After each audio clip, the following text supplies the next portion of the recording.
Thank you, everyone, for listening. Thank you. I just gotta like pause a little bit.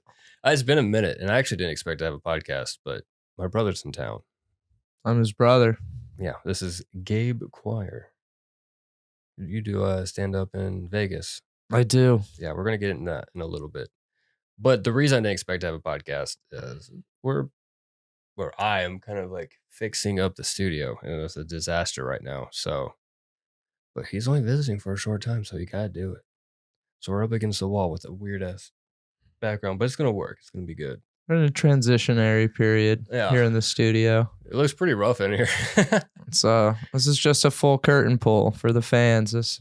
Caleb is a real dude. This isn't computer generated. No. He makes all this happen with his hands and his hard work. Thanks, Gabe.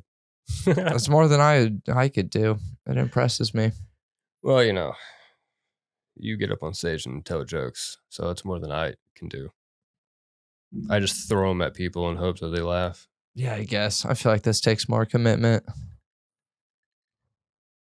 Oh, man. I'm glad the craftsmanship stuck with one of Dad's sons. Hell yeah, dude. I mean, it's good. It's fun stuff. I've done so much stuff out of foam that sometimes when I'm building something, my first thought is foam and not even wood, which is really dumb. Such a millennial. I know. Just do it out of crazy plastics instead of natural material. That's me, baby. I mean, foam is sick. In more ways than one. I like foam. All right, let's get into it, my dude. Alrighty. How long have you been in Vegas? I lose track. It's in September was 8 years. Damn. So yeah, a little over 8 years. Yeah, that's a good minute. And so this is what's crazy to me. I don't know if we've ever even talked about it. What kind of decision was going through your brain to move from the Charleston area all the way to Vegas to do stand-up comedy? When I feel like for a lot of people, I mean, a lot of us were like, yeah, I can see Gabe doing that. That makes sense. But at the same time, I don't feel like I ever heard you talk about it before. It was the craziest thing. Well, people would often tell me I should be a comedian. For a long time, I didn't really think that like I had a brain for it necessarily. I always knew I liked making people laugh and shit like that. But it was at some point, it was just being exposed to more and more stand up that I was like, actually, I feel like I could do that. This guy is famous doing this, and I would be like not that impressed. You know what I mean? And then I slowly started getting the itch more and more. And then the girl I was dating at the time, her mom moved out to Vegas. And like 2 or 3 months later, she was saying she was thinking about moving out there. And right around that time, I started trying to see about finding open mics in Charleston for chances to do comedy. And pretty much they had a comedy club in Charleston that had closed like 3 or 4 weeks before I started like looking into it. And then the only other mic I could find, there was one at a hot dog place. Rest in peace, Perfectly Frank's. Oh yeah. And I went, and it was just like this dude on an acoustic guitar and a girl sitting on that box drum thing, just doing covers of like Gnarls Barkley and shit like that. So I was like, I'm not gonna tell jokes at this. That's gonna be weird. There's like 7-year-olds, and and then the other one was at some bar in Columbia that was like monthly. So I was like, there's not really outlets here. And then the guy I was dating was brought up thinking about moving to Vegas. And I was like, there would be outlets there. And then like shortly before that, that whole thing where the guy on the motorcycle got in his wreck, that had happened. A lot of stuff had been going on in Somerville that, I don't know, a fresh start seemed cool as well. And so I just kind of rolled with the punches and took that opportunity to go out. Now you're living in a literal heat pan. Yeah, now I'm out there. And it's funny because since I've moved, there's like a comedy club in Charleston now, like a cool one. Oh shit, I didn't even know I that. did a mic there the last time I was in town. It's a cool little room. It's called Wits In. Check it out, everybody. Wits In Comedy Club. Sweet. It's cool. But yeah, so that makes me happy that a scene has at least formed here. It's actually kind of crazy to think about how popular it is as a tourist destination, and we didn't have anything to begin with, or like until recently. Yeah, I think the last club was called like Johnny Pastas or something like that. I know there's one in they have they have one in Myrtle Beach. I know that. I can't think of what it's called, but yeah, but in Charleston, yeah, there wasn't really a main big room. I think me and Lance went and saw David Cross. This was probably less than a year before I moved. This was right around when I started like wanting to do it. We went and saw David Cross, but he was at the Juilliard Center or Mm, whatever. So damn. I was like, yeah, if you're gonna get stand up, it's just gonna be a giant act like that. Yeah, there was no 120 Yeah. seat rooms like there are in a lot of scenes. But now Charleston's getting that. They're getting more of a bar show thing. Mm. It's cool. But I think stand up is just, yeah, it's in the middle of another boom, or maybe even the last half of a boom. So yeah, it's just blossoming. I mean, that's pretty cool. I'll take it. You ever regret your decision? What, moving? Yeah, and to No, go towards stand up. no. Well, that's good. I'm fine with what I did. I mean, that's really good to hear, actually. Yeah. Has there ever been moments where you're like, what the fuck? I gotta figure something else out. Have you always like so like when you went, did you understand the game of what you had to do? Like you knew you had to play like certain small gigs or open mics for a Oh while, or yeah. did you have to like learn a lot when you got there? And did it pan out in a way where you had to like pivot your expectations? It's a little bit of both. Luckily, because of like podcasts and stuff like that, uh, that I had watched, I knew it was a long journey. And so I like went into it being patient. I mean, you still go crazy, but yeah, no, it definitely is different than what you expect for sure, even knowing it, you know what I mean? Cuz especially coming from where we're from, the idea of there being like a comedy night Mm-hmm. at like a local bar would be like, it's comedy night. Like everybody's, you know what I mean?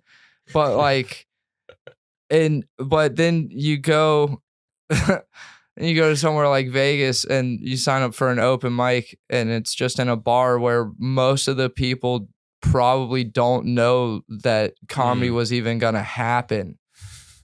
Much less are like, let's go to the comedy night. They're like, yeah. fuck, there's comedy happening. No, I just wanted to play pool. And so like once you really get through that, yeah, that's a weird one to accept. But What's your mindset in that situation? Like, do you go knowing that you're just gonna like practice your bits, or like are you doing it more of like a I'm just gonna work on the gear of being in front of people, or is it just like, well, this sucks ass. I'm just gonna have to like count down the minutes until I can leave. uh there's kind of a little bit of all of that. Well, a lot of Fair it enough.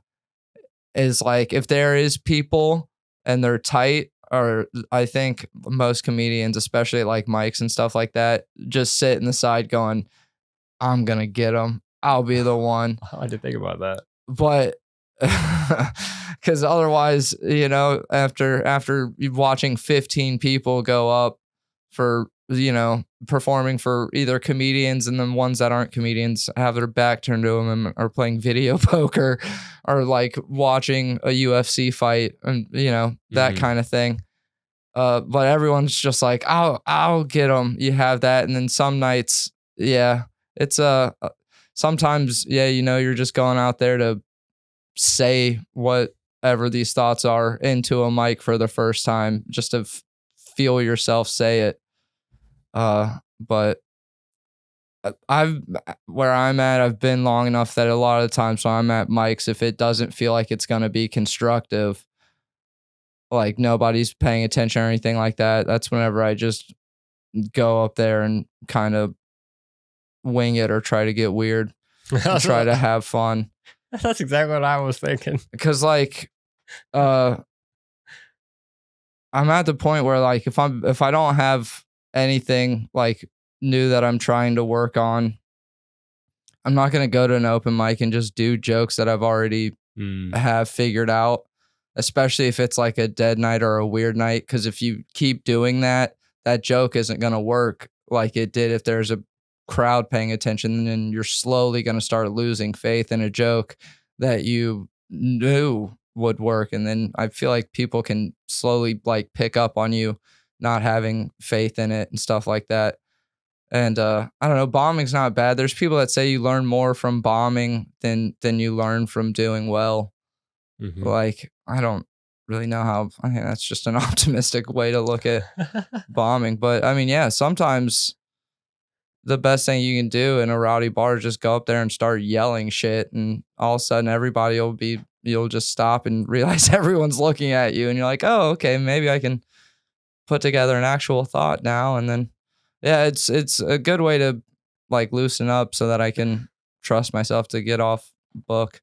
Because people say I maybe have been doing it too long to still do open mics, but I got to get stage time somehow, and I'm not getting them at clubs. I'm getting my way there slowly but surely. But yeah, your patience is pretty. like I said, I knew it was going to be a journey. Everybody, whenever you start, says it takes 10 years to find your voice. Like it takes 10 years so you should start headlining and that kind of thing. So yeah, it makes sense. Yeah, I'm coming up on 8 years. Making in a couple months. Yeah, but yeah, I have a great time. Hell yeah. I mean, that's really what's important. Yeah. I mean, otherwise, what are you doing? Yeah, if I could make 35 a year doing this, I'd be totally fine.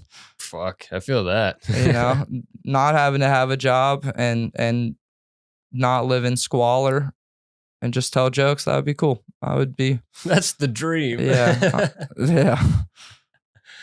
Oh man. I think it's still crazy to consider like putting together random moments of your life or something like funny that you see or think about, and then turning it almost scientifically into a joke that will.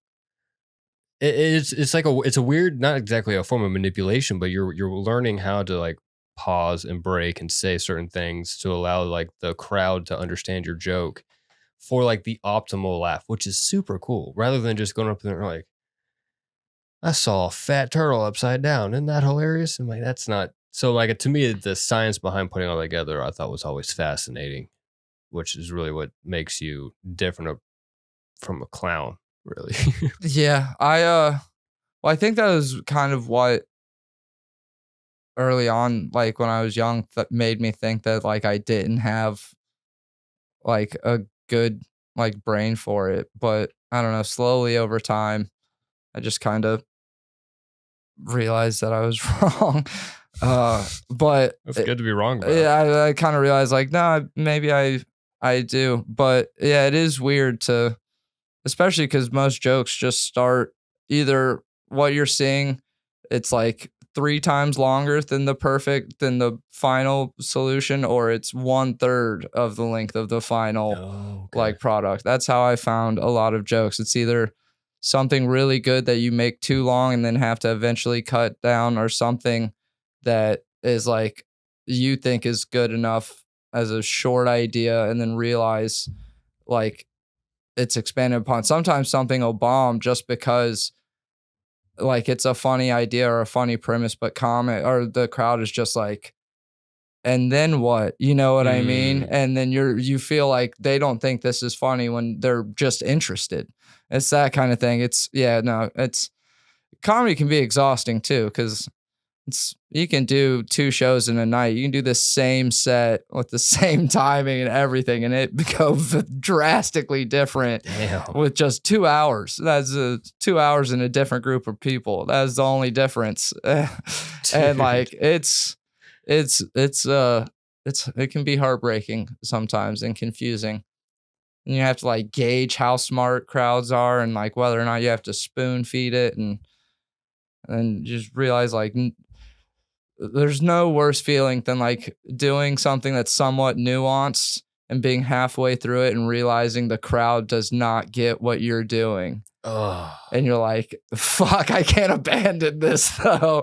So yeah, it's that's one thing. That's the worst thing about. yeah, that would feel terrible. That's why they say like bombing whenever like you're like goofy or like super high energy, bombing can be the toughest because it seems like it's that much more commitment and Oh, still just no dude. reception. Or just like people that do like big act outs. Have you ever watch somebody do like a long act out that's not getting a laugh that they're expecting and then just give up on it halfway through? Just be like, never mind, y'all aren't in on it. It's happened to me, dude. I've literally been like, oh, y'all aren't gonna enjoy the rest of this and just backed out because there's no point. Holy crap. Is there like a way to ease yourself through that? Like if you kind of like laugh about like, okay, this isn't going to work, and then like, can you move on? Or is it just one of those things where, like no matter how you make your dismount halfway through, it's just going to be jarring for the crowd? Have you? Um, I think you could just give up on something and kind of like that's one thing you realize is like the whole thing of like segues and getting into stuff and how it is important, but like a lot of the times you're making it harder than it needs to be, and you can just be quiet for 3 seconds and then go. And then I was thinking about this, and like that's enough for Yeah. people, especially with our attention spans nowadays, to be like, oh, and it's something new. You know what I mean? Yeah. Give me another joke. Yeah. Feed me more. Did you ever read books or like watch specific shows or documentaries from other comedians to learn, or is this all just raw dog in the experience? Well, I've never read a book about like writing jokes or how to do comedy or like watched You have to learn how to read first. So. anything. Yeah, there you go. Yeah, it's all voice to text, all my jokes. But because or taking class, I always thought that would be counterproductive because I going Interesting. into it, I always just thought it's a whole thing based around original thoughts, which is Mhm. strange because it's not even a thing. There are people that I've seen at open mics go up for their first time and do famous jokes by other comedians, but not in any sort of bad. Like I watched a guy one time go on stage as his first time doing comedy, and he went up blah blah blah, and he was like, yeah, I'm fat. He was like, but I'm not fat. You know, I'm like Gabriel Iglesias. I'm fluffy. And then he just did the fluffy bit word for word. That's But wild. there's people that don't get it for some odd reason. Don't understand that it's not karaoke, and they're not like you're not just doing covers and shit like that. But there's people that genuinely, I've seen it happen multiple times. People think it's like when you're starting out, at least they think it's, which I never understood. I thought that's like the coolness of it is that it's all just like you presenting. You're like, this is a wacky thing, you know what I mean? Yeah. Uh, Like, what did he see that he found funny that I haven't thought about? exactly. It's kind of the reason they have the whole modern day philosopher thing. Mm-hmm. How funny it would be if people just started calling out requests. Do the Dane Cook one. Yeah, no, it's that's always weird because it's really funny too because comics are just haters, so it'll just be like, is this this guy's doing fucking Hedberg, and it's just I've literally had to be like, dude, they probably know they're doing a Hedberg and it's not on purpose. They think it's okay. Wild. Yeah, I never understood it either, but I've seen it a few times, so it's a school of thought. Is it clicky at the clubs or the I guess the higher ish places? And is it one big clique of people or is it like little group? Like how's that? How's the not like hierarchy or ranking system, if you will, but what's the social aspect of it? Um, hmm. It is from what I've experienced in Vegas, based on like the short times I've spent in other scenes is the Vegas comics are a lot friendlier to each other, but I think it's just because it is a concentrated scene compared to like LA or a lot of places. Like it's weird that we don't have mics you have to pay for. Like most Mm, scenes that you would expect at the size that you'd think Vegas is, but since it's all the strip acts mostly, like our scene isn't that huge. The clubs and clicky wise, a lot of it can come down to like showing up and being reminding a manager that you exist. Some of it can be just having been around for a long time, mm-hmm. and it's Okay. just your boy type of thing. Uh, So it's not very high schooly. Nah, not really. I guess with like whenever you're on like an open micro level, it's a little high schooly in that it's like the people you feel like you identify with are the ones you're gonna gravitate Mm-hmm. towards. But I don't think there's like All right, haters. so If there is somebody that like is disliked, it's probably most of the scene is like that dude's a creep or something like got it. that kind of thing. So it goes based upon you just being a good person or able to hang versus how many like open mics and other stand-up gigs. You know what I mean? It's like, oh, he's only done this amount of shows. He can't talk to us yet. Oh, nah, I don't think there's not many like gatekeeping, that kind of thing. That's pretty cool. Not really. Yeah, no, that's not. But there's also nothing that'll piss another comic off more than just bragging about like what shows you've That done makes sense. for no reason. That's another thing I You had don't to. recognize me? That was another thing I had to like train myself to do when I first started, was not compare myself to other comics, because Oh yeah. it'll really make you crazy if you start doing they're here and they've done this, I'm here, I've done this, blah blah blah, that you'll start like going Dude. nuts. And everybody's journey is different, so you Yeah. just got to work on your art, you know. I feel that with my own art. I'll see other artists get gigs. I'm like, how Yeah, did you get that? exactly. I just turn around. I'm like, well, I've had my own opportunities. It is. That's fine. It's good to go. Oh man, I had a Well, question I was going to ask you, bro, and I totally lost it. Like, complete airballed right over my head. It's a good thing I made a list. Oh yeah, yeah. So last night we were talking a little bit about roast battles and how sometimes they can be a bit of a curveball if someone gets up there that you weren't expecting to win. Is that the same? Like doing roast battles? Is there better like gigs to do to get in front of the mic? Like, because I know I've heard other stand-ups talk about doing like improv nights and stuff like that. No, those like relatively the same. Like you're just hoping no matter what, networking is networking. Or is it better to do like roast battles if you can? Like, does that generally give you more uh, views or? okay, I see what you're saying. You mean some comics will talk about like doing improv as like another muscle Yeah. to flex, to Well, train, yeah, like a stepping stone almost. And like, but not necessarily to move them, like to get attention from them I from the guess improv. right. So my whole thinking is like, is it basically the same like stepping stone to getting like a Right. headline, being a headliner? I think it's more of like it's good for joke writing. It's a much different like experience. And I mean, if it leads to gigs, it leads to gigs. Like Yeah. it's not necessarily like some of the best roast battler people I've seen were like guitar comics and shit like that. It's very random the people you'll see out Hmm. of nowhere just be like, "Oh wow, you're really good at this." Um but yeah, I don't know these days, especially if it's like making anybody.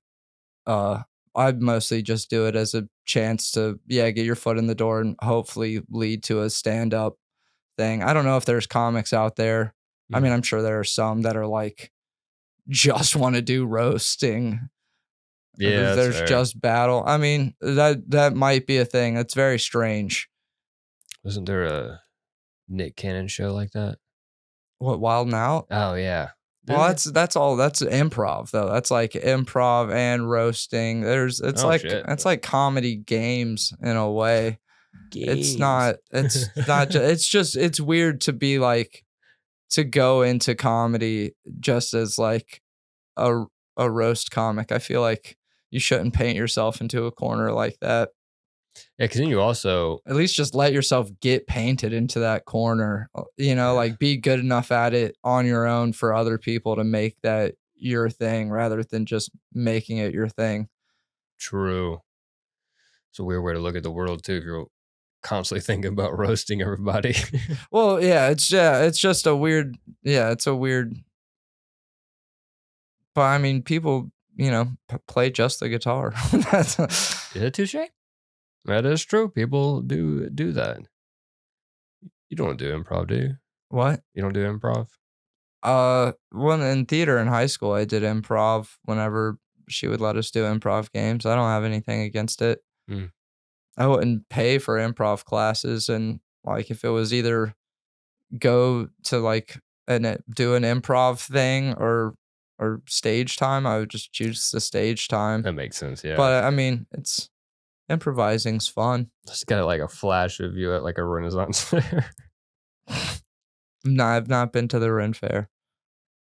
I know it's like the broadest stroke of improv.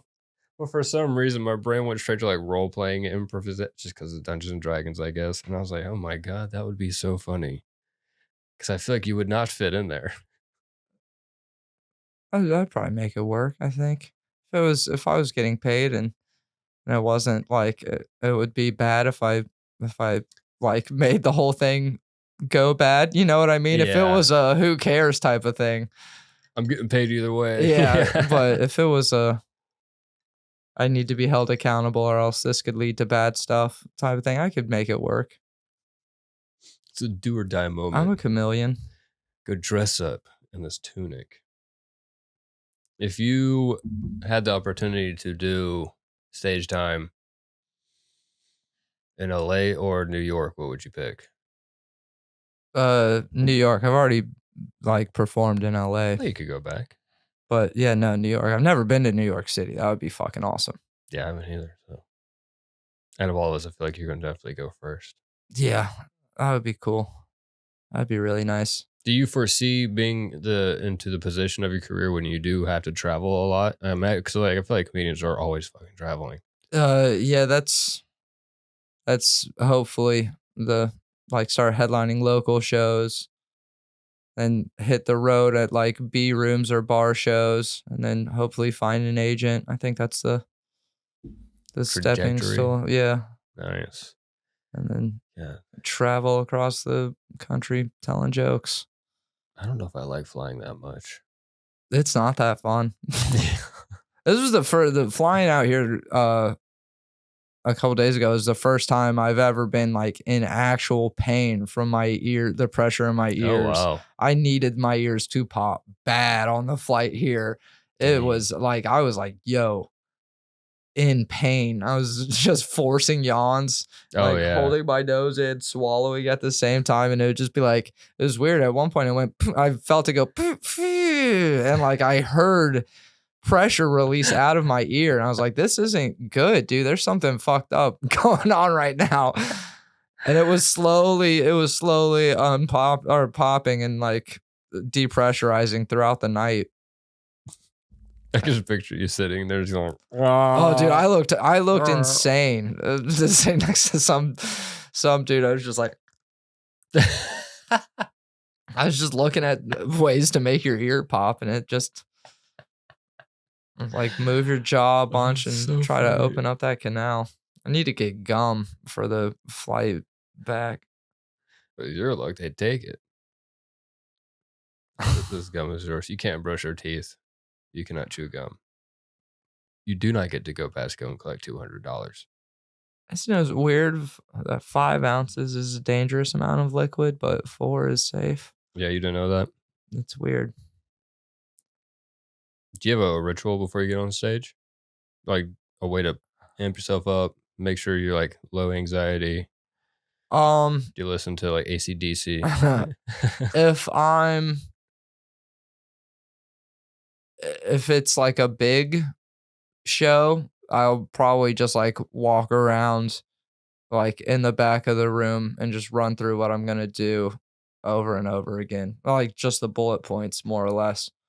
Um, just so I don't pause it. But like if I'm just like out of mic, I just kind of I'm up next. All right, let's go. It's nothing. I don't have anything crazy.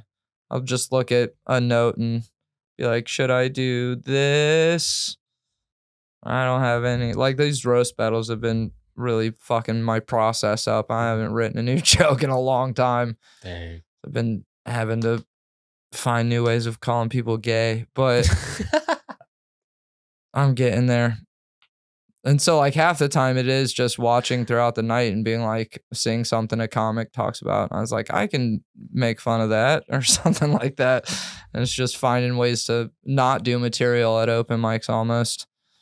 Mm. I'm kind of just working on improvising. What about like after a show? I've heard some people talk about how wired they are after a show. Because I feel like you stay up late as shit, in my opinion. I'm getting tired of 9 p.m. Let's be honest. Yeah, well, mics run late. A lot of shows run late. That's one thing that has to do with it. But yeah, no, it can take a while to decompress. It's not, but it's like it can have effects on you where you don't even necessarily feel like you're nervous or like amped up, but then you just kind of at one point realize you are. Like I still get comedy sweats where I sweat out of my armpits profusely, and I thought it was nerves, but it'll be like the lowest level of seriousness, like literally like, oh man, this is absolutely nothing what I'm about to do, and still just drenched and shivering cold, and I hate that. my pits are just going ham. And then as soon as I get done, it's just like just your shirt's wet and you feel dumb. But yeah, I don't really. It's mainly my main ritual is don't be high. it's, it's like 3 hours, 2.5, 3 hours before a show. No, there you go. no ganj, because that'll cause a spiral real fast. I feel you there. I don't think I would be able to do that. Well, I learned that early. There's a point if I powered through it and just kept going on stage high early on, I would probably be able to do it at this point. But it just went bad a few times. Like being nervous at a mic, waiting 2.5 hours for your turn. And then people are like smoking. You're like, yeah, well, why not? And then all of a sudden you get on stage and you're like,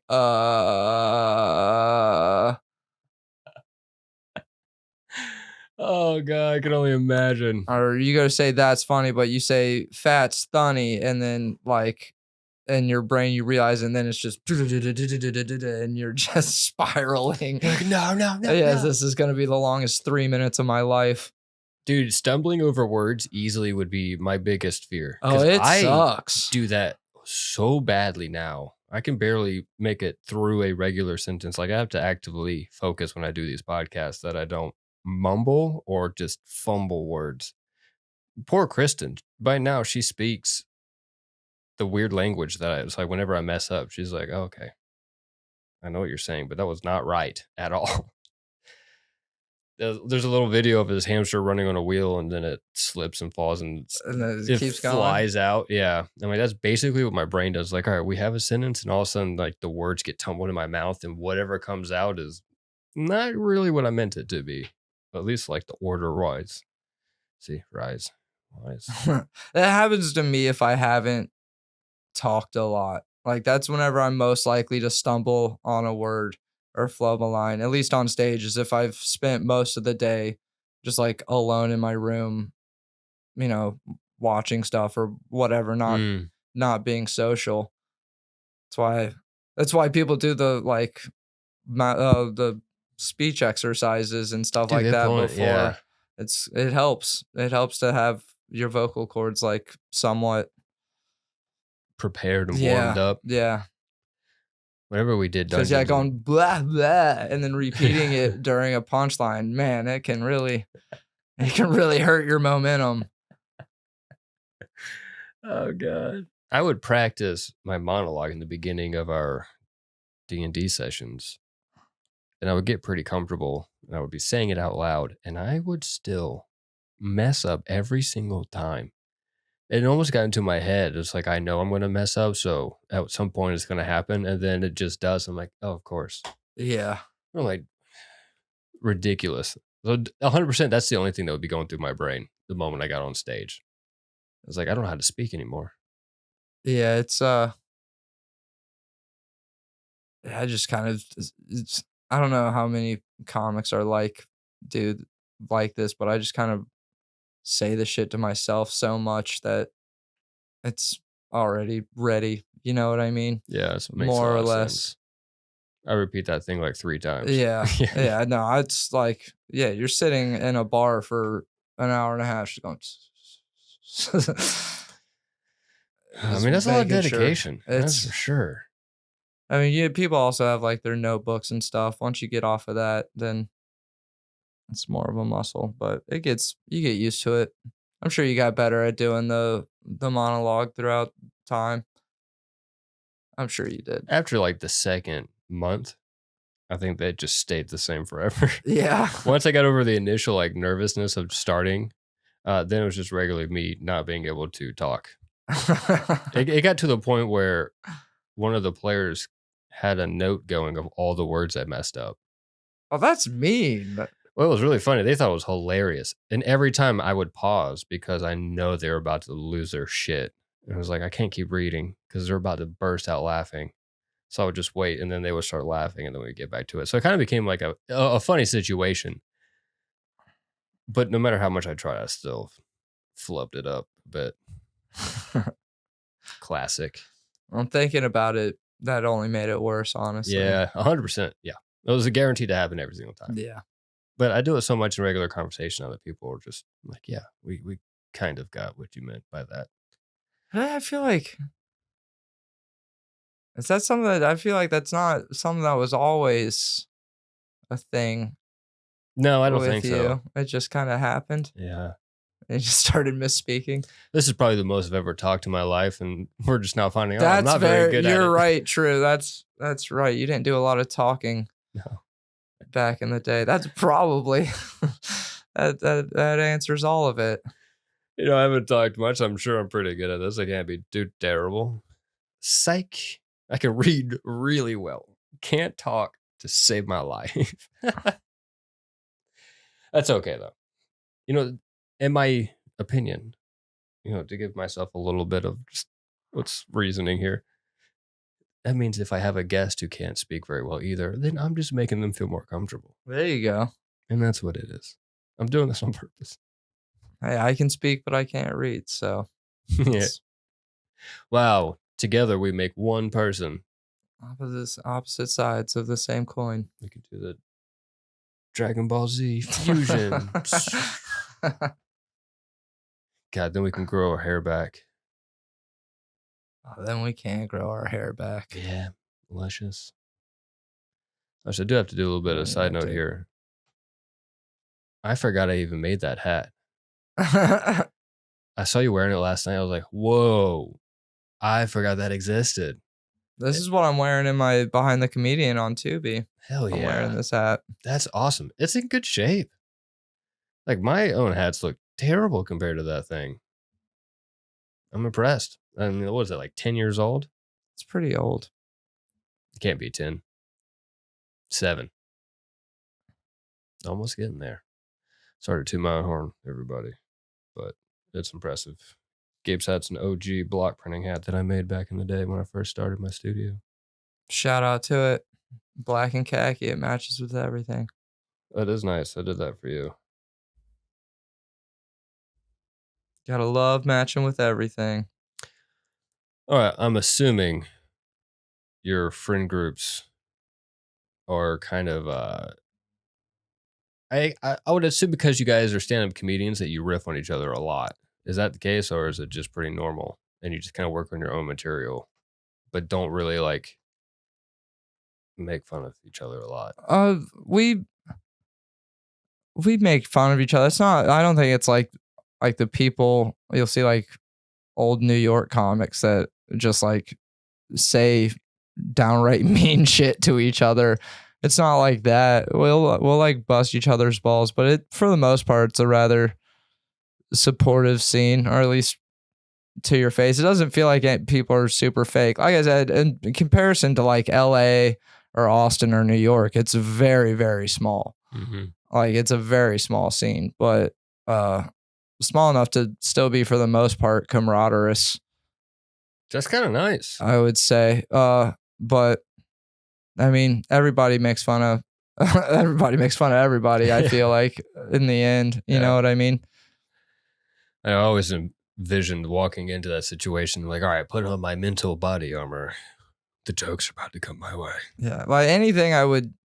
Yeah, we usually don't just say mean things to each other like that. If you do, it's probably on stage and it's a quick thing. That's another thing you'll learn. It's weird how confident people will get like once they're up there and talking. Like the amount of just like crazy corny flirting I've seen men do with women just because they have the microphone and it's a woman. Like if they were just standing off the stage with no microphone and the girl was right there, they would never in a million years say like things that she looks like she's good at and stuff like that. But as soon as they're on stage with the microphone, they feel the power. And you're like, I'm on. It's like people also, yeah, you'll learn pretty quickly too that going, sorry, I was just having a good time. You know, it's just a performance. It doesn't always stick with people. Yeah, people think you can say anything up there and everyone's just like, it's a performance. Everyone will be fine with it, but people. I cannot imagine just going up there and going the opposite direction of being more confident, or like, I don't know, what is it like? Is it confidence or just losing the inhibitions to like stop yourself? I think it's almost like a power, like a little trip. Yeah, and I think it's in your mind. You're like behind the guise of it being a performance, even though it's still like inappropriate. You know what I mean? I think in your mind you're like, hey man, we're just having fun when you get off a stage, but it's still strange. Yeah. Yeah. Has anyone ever yelled at you for one of your jokes? Like stopped you up like after your set? After? No. Be like, hey, I didn't like what you said back there. No. That's nice. Because I can imagine that sucks. Yeah. It's happened during, but nobody's ever approached me after. If somebody's going to tell you they don't like it, it's probably going to be during. Oh, all right. That's even worse, really. Yeah. But how often do you have to deal with hecklers? Heckler. It doesn't happen that much. What about like disruptors, even if they're not purposely heckling you? Like, anyone get like too trash and they're just like stumbling around causing problems? Yeah. Not too long ago at a mic, there was the bar has a pool table, and this group of 4 people, I want to say, came in and they were playing the loudest game of pool that has ever been played. And it was like they were competing with the open mic. They were like, oh, they think that they can talk into a microphone and be loud. We're gonna have our conversations too. It was so bad that since then at that mic, the guy puts out of service signs on the pool tables during the mic, which also means worlds to like the comics and how much that bar manager cares about the mic in comparison. Like I've done mics where they didn't even turn the TV that was behind the comedians off. I've performed in front of a television that had axe throwing on. That's insane. And people were just watching axe throwing while you talked. Just dead eye and staring up at a stage. Like, yeah, I don't even know there's a person here. And then at that point, that's when you're most likely to hear people say crazy stuff too. It's because it's like, this will get them to listen. You know what I mean? Yeah, that's when you have surprising people get upset, and then it's a whole. Oh my God, I can't even imagine. It's a whole thing, but like really bad heckling, not that much. That's good. I mean, I guess if it is somewhat small, like you said, I don't know, man. I feel like even if it's small, you'd almost get it more because people are less prepared for like a comedy night, you know? Well, it's more if it's at like a bar type thing, it's more it's less heckling and more bar chatter. Mm. So it's like you'll get done with a joke and wait for laughs and not get laughs. Nobody's going boo or you suck, but you just hear like da, da, da, da, da, da. People are just having conversations and just not acknowledging that you're even there at all. It's crazy. That's a weird psychological. I've been to places that were so loud, like off stage while I was on, and like the microphone didn't have or the stage didn't have a monitor or like a speaker that was like close to you. They were all in front of you. Mm-hmm. So like it felt like you couldn't hear yourself. Oh. It was, yeah. Shout out Taco Dive Bar. That played, rest in peace. It's no longer. That place would get so loud. It was crazy. Because you'd walk in and you'd be like, whoa, there's like 40 people that aren't comics here. This is about to get crazy. And then the night would keep going and it's longer and longer. People care less and less. And then and then you just get up and everyone's just yelling at each other and that does no regard to you. And you're just talking into the ether. But oh my God, it helps like build a callus. You know what I mean? You can get through anything. Sometimes you got to deal with fun comedy obstacle courses, and that's what like I did a medieval night at a comedy. Well, it was a bar open mic, and they did medieval night, and all it was is they got this dude. They put a throne on the stage and then got a dude to just sit down with a crown, and he was just sitting behind you with like the shitty Burger King crown and a like lame what's it, scepter? Yeah, a scepter. A scepter, there you go. And he was just sitting behind you while you're doing your act. And then the other guy that hosted was like the jester, and he went to some place and got duct tape before and then was taking pieces of duct tape and making it into little balls, and he was saying that they were stones and to stone the comedians if you didn't like them. And so like and so it was obviously from the start it was open like this, but it's like it's one of those things where you see that, and the newer you are, the more you're just like, I'm trying to work on my act, blah, blah, blah. And then, but once you're at the point where like I've just been doing it, some would say too long to still be going to open mics, that like I was just like, let's have fun, let's not do material. Comics would go up there and do material, and then people would just start throwing duct tape balls, and then they would freak out and be like, realize 2 minutes in, I can't handle having duct tape balls thrown at me while I'm trying to. It was funny because at the beginning of the stones were not catching on. The guy would go on between comics and be like, please remember, guys, throw the duct tape balls. I spent all day making these, please. Oh my God. Yeah. And I'm surprised. I figured people would be like all too excited to throw the balls. I mean, they were. It was still just, I think a lot of it was people not being as engaged as he wanted him to be. It was just them not caring. It wasn't them caring to the point of like wanting to be respectful. Yeah. They just weren't paying attention at all. Decent trick to get them to pay attention though. Yeah. Although I'm sure it does suck to get hit with duct tape balls. If you let it can, but like I've dealt with worse. Did they throw rocks at you? No, it's just, well, yeah. Well, I grabbed, there was a bucket of them, and I said, please throw it at me. And then whenever somebody would throw, it was usually a weak throw, and I go, they don't have a dad. They didn't have a dad. They didn't have a dad. And then there was a big bin of them, and I grabbed it, and I said, I live in it. And I poured them all on my head, and then after that, I just like. That's pretty funny.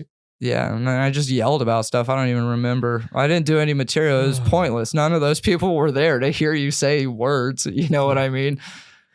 Let me see your impersonation of So a chicken. the best thing you can do is just fucking something that's going on right then and there. It's the only thing that they would listen to. Ironically, that's a clever idea. I think that's pretty funny. There's a dude that like sat down. And I was like, what are you doing, man? There's like, he usually sits down. And I was like, tonight, surely he's not going to sit down. They're throwing stuff.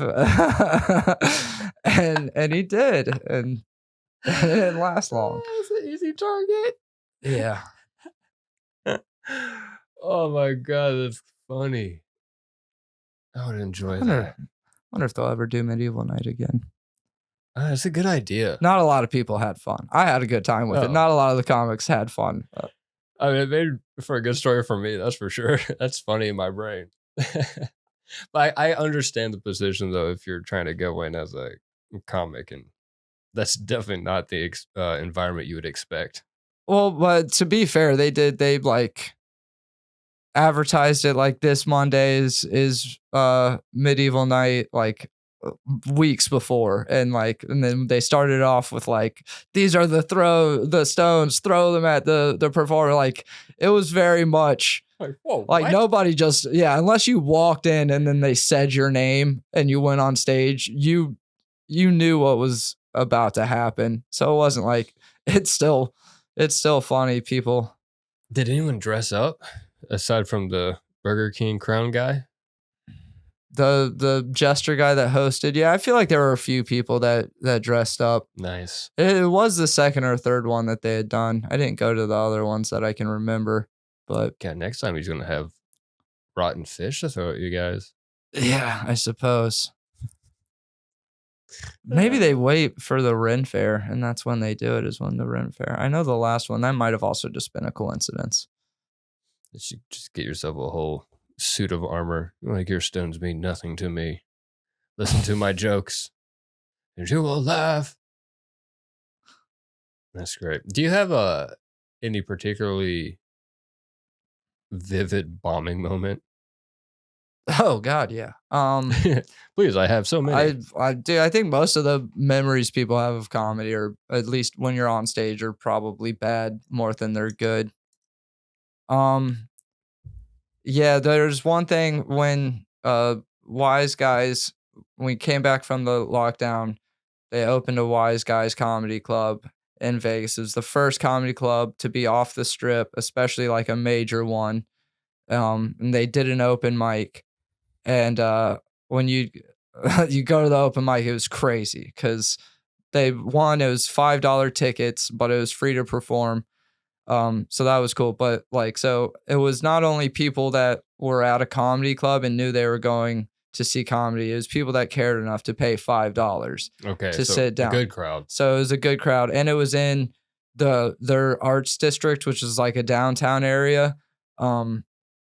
Which that building has since closed. Rest in peace, Arts District, Wise Guys. That place was legendary. But so it could get foot traffic. It was usually like the fullest 45 minutes into the mic than it was like starting. Or sometimes 2 hours in, you'd look over and a group of 5 people would just walk in because they'd see a door open, the comedy night, and they're like, $5. Yeah, there's probably an hour left.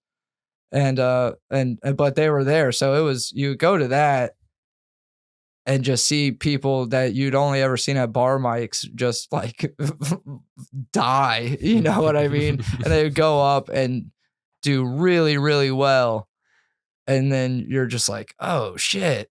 And then you see more people that you don't think are very good doing really, really well. And then eventually you get to the point where you're like, oh no, they might not like me. Oh shit. And those are the worst whenever it's a hot crowd and then you realize you were the one that was not for them. And it's just like, you've been sitting there so excited to get up there, and then it's just 3 minutes of